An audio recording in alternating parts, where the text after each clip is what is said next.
So there were a couple things that were really important to us. We wanted products that were sourced responsibly and made sustainably, but we also wanted to make sure that they were helping not only the planet, but others, being it a small business or helping a charity on their own as well. So when I couldn't find what I was looking for, I decided that there were probably other people like me who were looking for this, so I wanted to be able to be the resource to help them find it.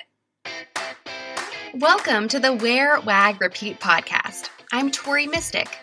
As a dog mom lifestyle expert, blogger, and business owner, I love talking to other women in the pet industry and sharing their advice with you every week.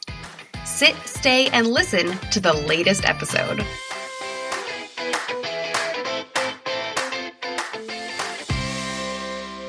In this episode, I am talking to Leanne Pinard Baum about her eco-friendly subscription box for pets.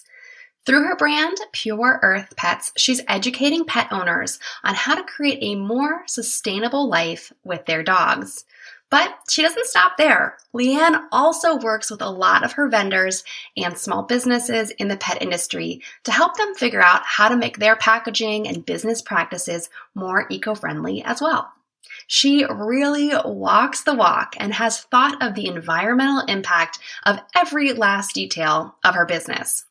In addition to saving the planet, Leanne has great advice on how to limit the barriers that a customer might run into when they consider buying from you. It's all about making the customer experience as easy as possible. Do you have sustainable and eco-friendly practices for your pet business? Come on over to the Wear, Wag, Repeat Labs Facebook group and tell me about it. Our private Facebook group is a great place to learn from other women in the pet industry and experiment with ideas for your own business. You can find the group by searching on Facebook for Wear, Wag, Repeat Labs. Leanne Pinard Baum is the founder of Pure Earth Pets. It's an eco-friendly subscription box and retail website for dogs featuring sustainable toys and natural treats delivered to your door each month. Leanne has a bachelor's degree in economics from Binghamton University, a master's in public administration, and a certificate in entrepreneurship from Seton Hall University. She's also received the Huntington Chamber of Commerce 30 Under 30 Award, Long Island Center for Business and Professional Women's Achiever Award, and the Equity First Foundation Angel Award. Her passion for helping the planet evolved when she recognized that there were really no accessible, sustainable toys for her dog, Dover. She made it her mission to find them and bring them to the doors of dog owners around the country. She says, "We do the research so our customers don't have to." Hey, Leanne. Hey, how are you? I'm doing good. How are you? I'm doing really well. Thank you for asking. I'm really excited to learn more about sustainability for our pets. This kind of trend on the podcast started when I interviewed my friend Veronica from Pup Cycle. And I guess I never really thought that much about how wasteful a lot of our toys and treats can be until this year. So I'm really excited to learn more and teach everyone who's listening some fun little tips about making their life more eco-friendly. So would you mind starting off and just telling us how you decided to start your company? Definitely. So my husband and I were making small changes to help our own lives be more sustainable. We were switching from plastic straws to reusable straws. Same thing with cups. We made sure that we weren't using plastic bags at the grocery store. And I was trying to just find out more ways where I can implement more sustainable options. I think it's really important to recognize that those small steps really do make a big difference. And if each person does a small step, it's going to make a huge difference for our planet. So when looking for that, I was like, well, Dover, our dog, he won't know the difference between something that's recycled, upcycled, or biodegradable. So let me start buying sustainable toys for him. And it wound up being very difficult to find. So there were a couple things that were really important to us. We wanted products that were sourced responsibly and made sustainably. But we also wanted to make sure that they were helping not only the planet, but others, being it a small business or helping a charity on their own as well. So when I couldn't find what I was looking for, I decided that there were probably other people like me who were looking for this. So I wanted to be able to be the resource to help them find it. I love that. I was doing some research earlier this year and remember reading that millennials are like 70% more likely to support a business that has some kind of like social change policy or is sustainable or eco-friendly in some way. So I do think it is really important to people, but you're right. Like if you're looking for something that's responsibly sourced and sustainable and also high quality, is going to last for a long time and also make social change, it's like a lot of boxes to tick. So it's hard to find. So once you did kind of do some of this research, why did you decide, instead of just buying these things for Dover and for your own family, why did you decide to make a whole company around it? Yeah. So because it was so hard to find, I wanted to make it easier for others to find, because part of the market research that I've done and in talking to people, if it's not at the tip of their fingertips, we live in a society where we're constantly turnaround time. Amazon sends packages within a day. We can find anything that we want, any statistic, any fact within the tip of our fingertips right on our phone. So in this world where we're trying to find things quickly, when people have to look for things, they're not going to continue that. So I wanted to make sure that I was making it easy for other people to find, so they didn't have to jump through all the hoops that I was jumping through to make the planet better and include their dogs in that transition. And so some of the business practices that you have, like you do really fast shipping. Was that kind of part of that decision process? Yeah, definitely. So we ship out our subscription boxes within 24 hours, and we then send out our subscription boxes on the first of the month. So you know when you're getting it, you know when to expect it. And of course, that fast and free shipping for our subscription boxes was really important for us to integrate as well. Yeah, that's nice. I think sometimes you want to sign up for a subscription box, but you're not going to get it for 3 weeks because of how the month is timed. And that can be kind of, a deterrent for people to sign up. So that's such a good idea. Can you tell us a little bit more about, since you do have a degree in economics and entrepreneurship and all these things, I'm assuming you're good at the numbers side of things. I try. And I know that free shipping is such a buzzword, and you mentioned that you offer free shipping. I know that can be difficult for a lot of small businesses because it's expensive. You know, I just got an alert that because of the anticipated demand this holiday season, USPS is raising their prices like 40 cents or something across the board. So how do you make those numbers work? Like, do you have any advice for ways to offer free shipping and still, retain your profits? Yeah, well, it's not cheap.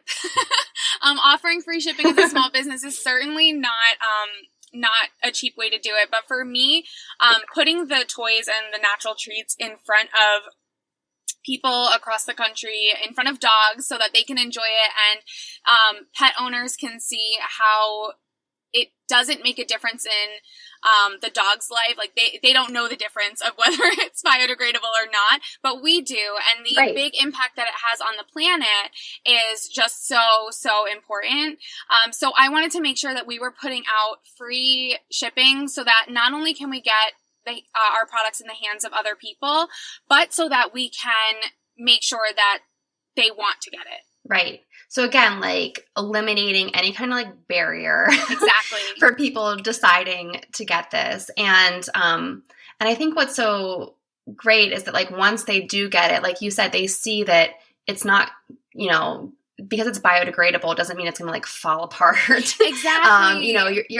Your dog's going to still enjoy everything. And I'm sure they love the all natural treats just as much, if not more, as other kind of treats. Definitely. And that's exactly it. Taking down the barriers so people don't have to jump through hoops to make these positive changes for our planet, utilizing their pets, and also making changes for themselves once they realize how easy it is. Yeah.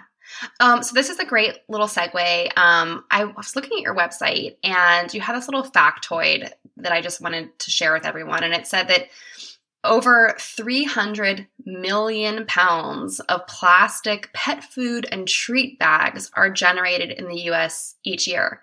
So that means like when you buy your dog food, like the bag it comes in or like the bag that your dog treats come in, it generates 300 million pounds of plastic waste. That's bonkers. So, you're obviously doing your part, but do you have any advice for people like DIY things? Like how can they try to cut down on this waste? Yeah, so definitely check in the packaging of the company that you're purchasing from. So for us, we always make sure that the packaging is either recyclable, biodegradable, compostable, and for us, we're not only leaders in finding those products, but we're also leaders in helping companies make changes for those products.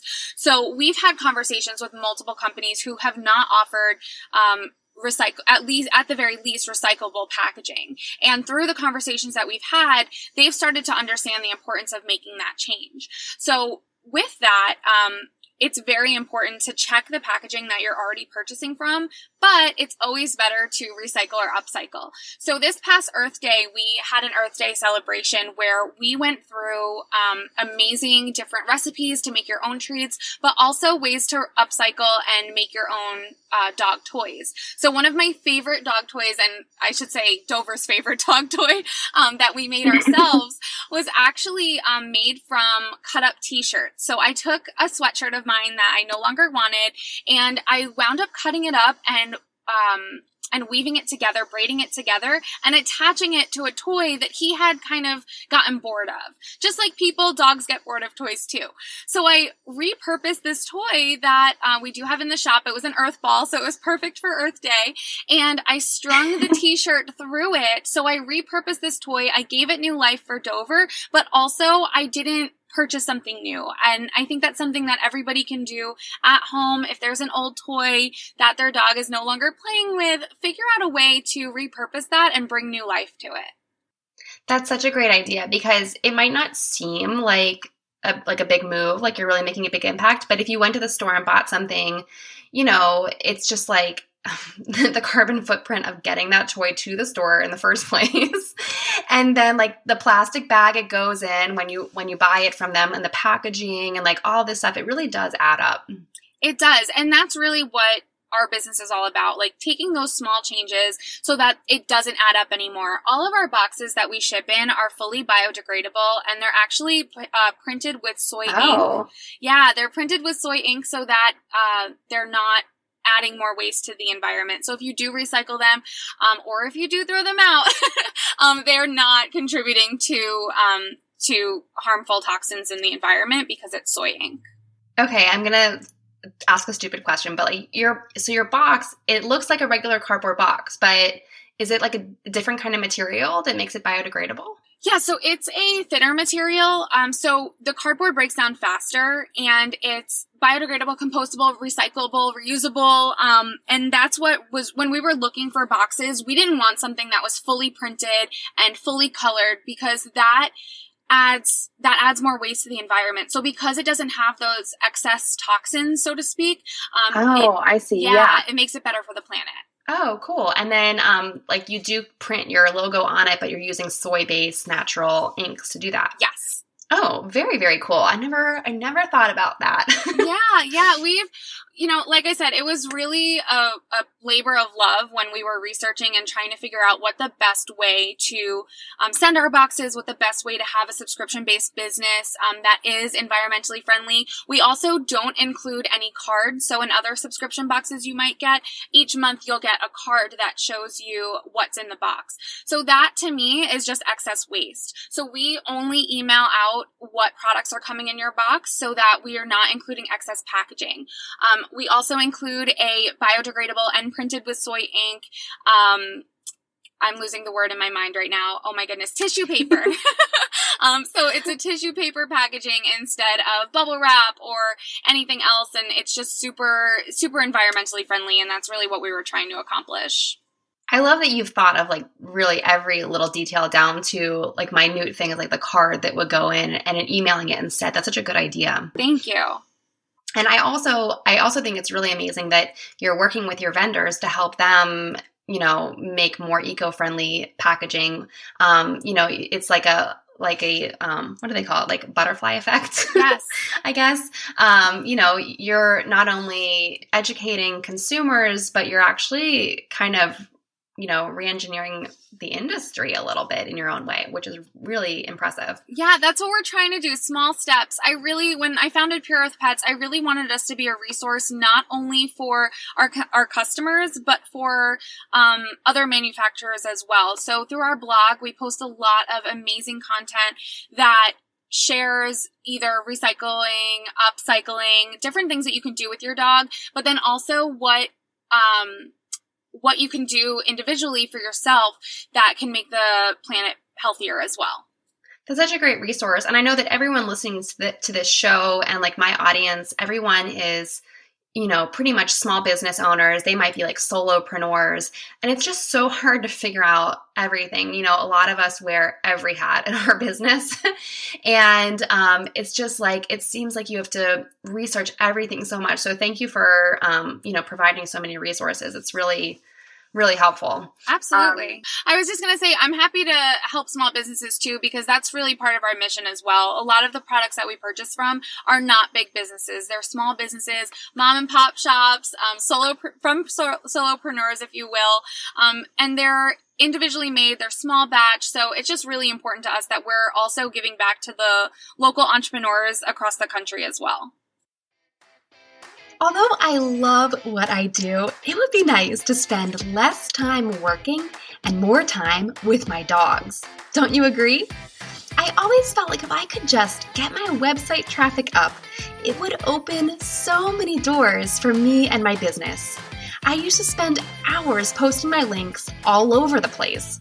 Until last year, when I immersed myself in Pinterest and tried all kinds of strategies to grow the traffic I was already getting from my pins. And guess what? In about a year, I was able to grow my site traffic from Pinterest 25 times. More traffic means more consistent sales in my online shop, new email subscribers daily, and now I'm earning income from ads on my blog. It's all about working smarter, not harder. And I'll show you exactly how in my brand new masterclass, Pinterest for Petpreneurs. After you complete this course, you'll have a system to use Pinterest to grow your website traffic, your email list, and your pet industry business. Explore the 6 lessons and bonus offers at wearwagrepeat.com/courses. Enroll today so that you can be a part of the live Pinterest profile audits that I'll be doing for students this month. Get all the details at wearwagrepeat.com/courses.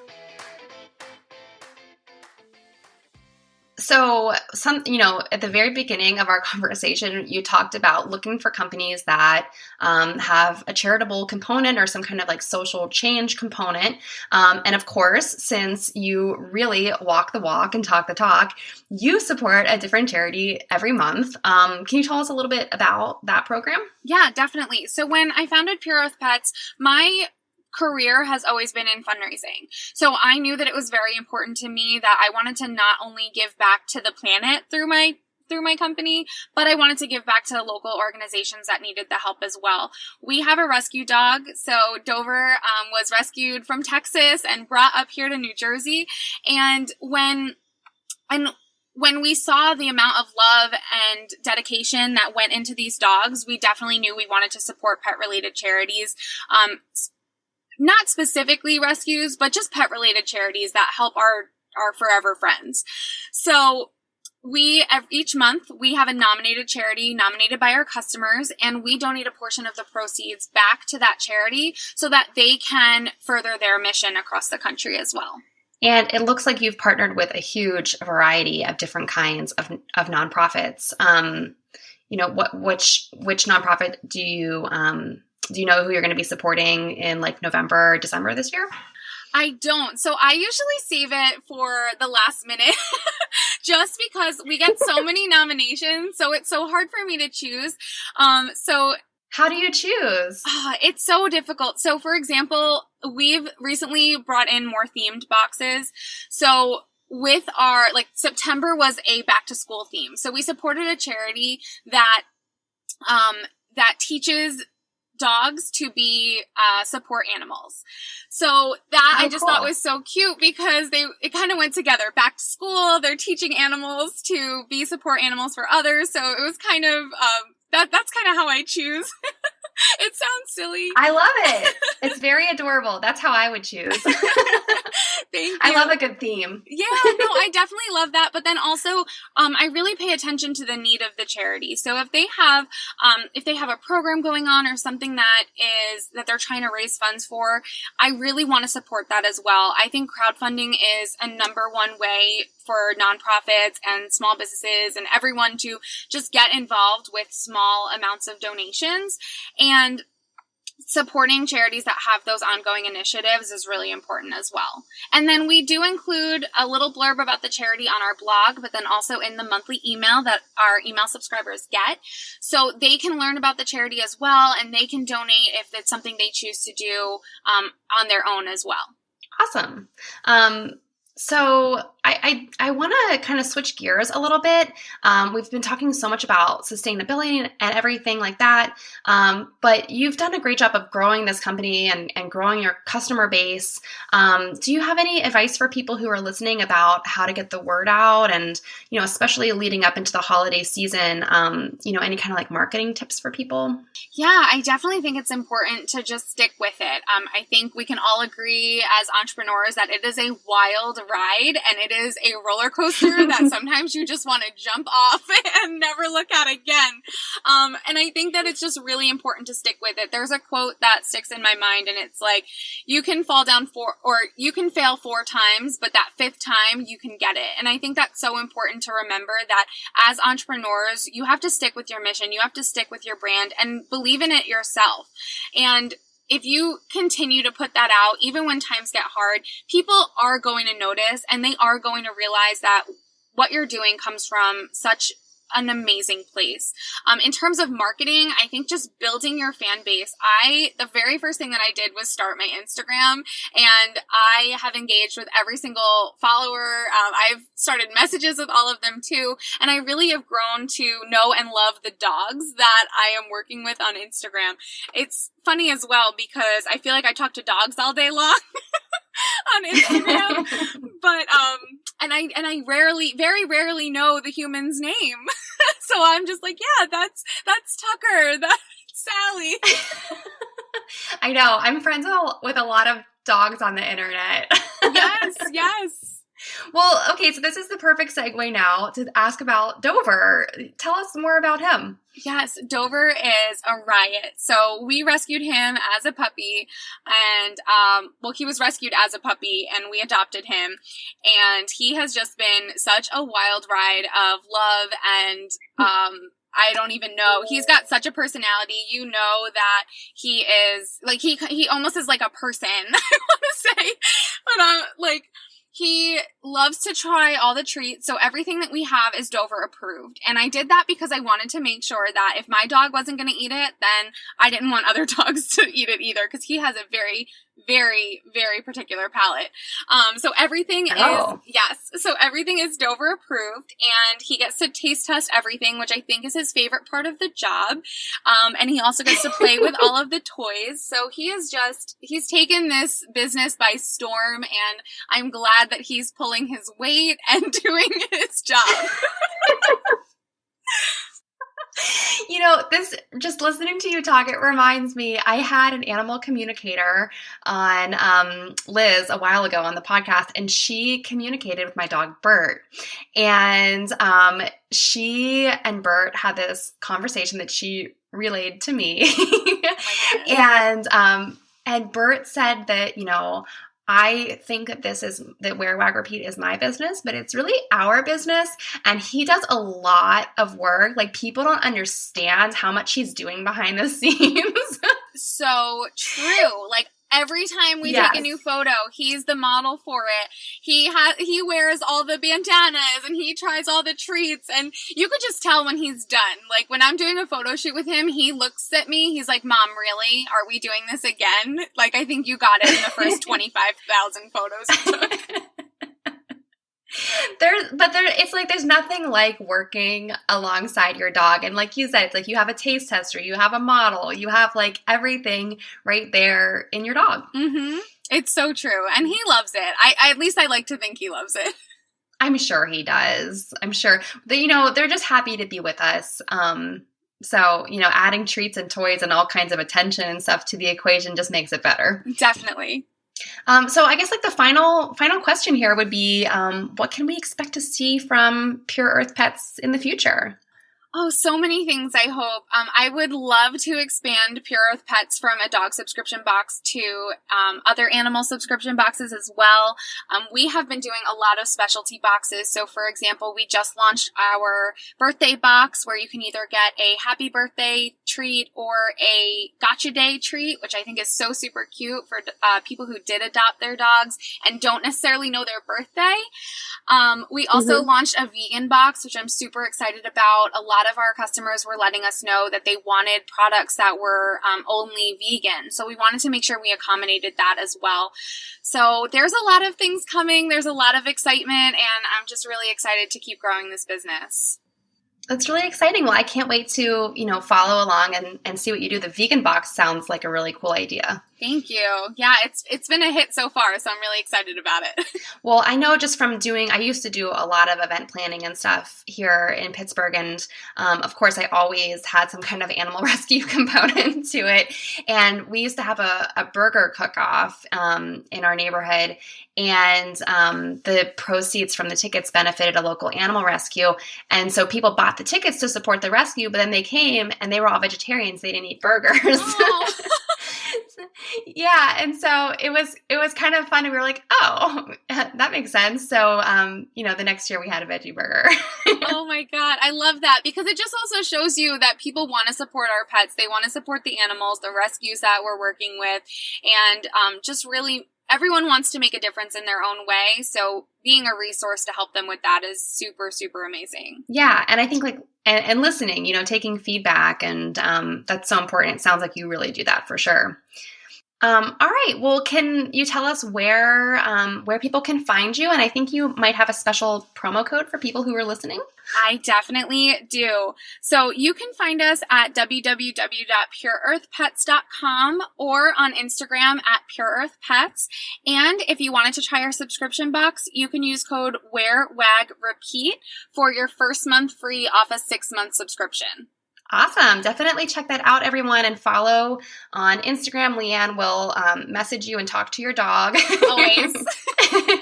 Well, thank you so much for being on the show. Thank you so much for having me. I appreciate your time and everything you're doing. You're making a really big difference in the community. Aw, thank you for saying so.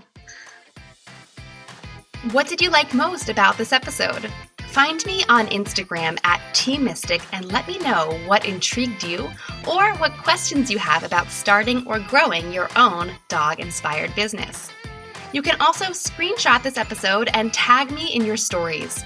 I love to see who is listening out there. Some of the best conversations happen after the episode, right? So track me down over on Instagram or join the Wear, Wag, Repeat Labs Facebook group to connect with other dog-obsessed entrepreneurs. And as always, you can find all the links and resources discussed in this episode at wearwagrepeat.com/podcast. See you back here next week.